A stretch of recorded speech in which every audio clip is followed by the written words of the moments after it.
in an unforeseen move that reset the organization's luxury tax payroll, secured a temporary reunion with one of their finest hitters in recent memory and positioned the organization as a significant player for the free agent craze next winter. The Dodgers reacquired outfielder Matt Kemp from Atlanta in exchange for first baseman Adrian Gonzalez, pitcher Brandon McCarthy, pitcher Scott Kazmir and infielder Charlie Culberson. The Dodgers are expected to flip Kemp, who spent 9 seasons with the organization before being traded to San Diego in a roster-reshaping deal made during Andrew Friedman's first offseason as president of baseball operations. Kemp facilitated this latest trade not with his play, but with the nature of his contract, which nearly offset the money owed Gonzalez, Kazmir and McCarthy.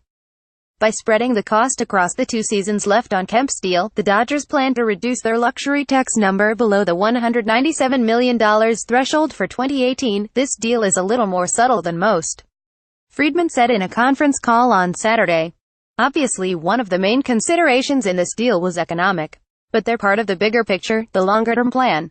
It's a necessary, strategic part of moves yet to come. Gonzalez waived his no-trade clause to accept the trade.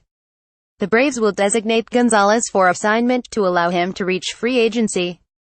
The initial shock of the maneuver, and the gaudiness of the players involved, should not obscure the reasoning behind the trade. Penalized for the past 5 seasons for luxury tax violations, the Dodgers sought financial relief and flexibility for after the 2018 season, when Clayton Kershaw could join a star-studded class of free agents that includes Bryce Harper, Manny Machado, Andrew Miller and Craig Kimbrell. Friedman declined to speculate on where the organization will turn. He offered only a quip when reminded of what awaits after 2018. "Oh, I hadn't noticed," Friedman joked. Is there a big free agent class next winter? In order to take part in that market, the Dodgers needed to realign their payroll. As 5-time offenders, the team was penalized 50% for every dollar spent above the threshold in 2017. By getting under $197 million for 2018, the Dodgers would reset the penalty, and only be penalized 20% on every dollar above the threshold in 2019. Before this trade, the Dodgers' luxury tax payroll was projected at $205.5 million, according to Cott's contracts. Kemp is owed $43 million through 2019.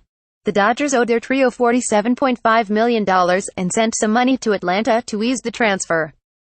In the process, the Dodgers will reduce their luxury tax number by about $23 million. The Dodgers still have some room to spend to refurbish their bullpen, and are close to signing right-hand pitcher Tom Kohler.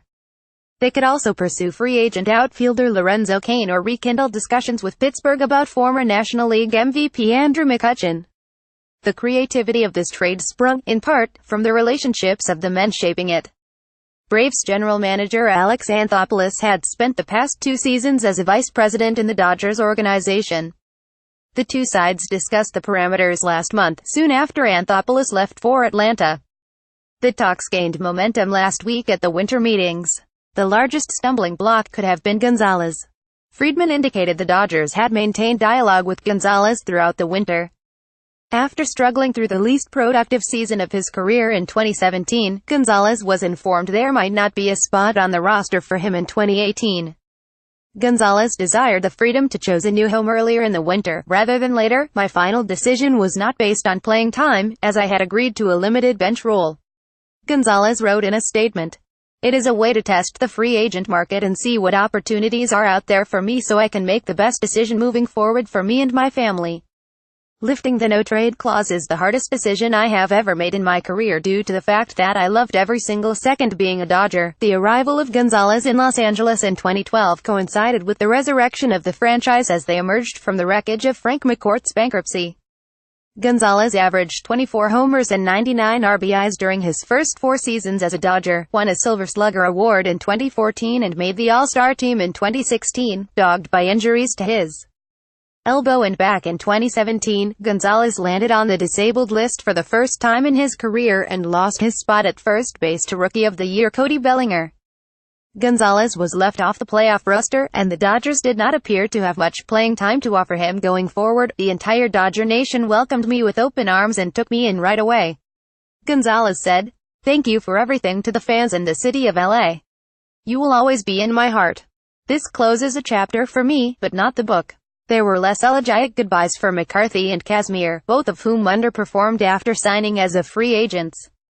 McCarthy underwent Tommy John surgery in 2015 and struggled with mechanical glitches during the past 2 seasons. Kazmir did not pitch in 2017 as he dealt with a mysterious hip condition.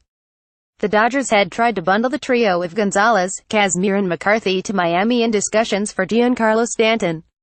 When Stanton went to the new YOK Yankees, Friedman kept searching for a new home.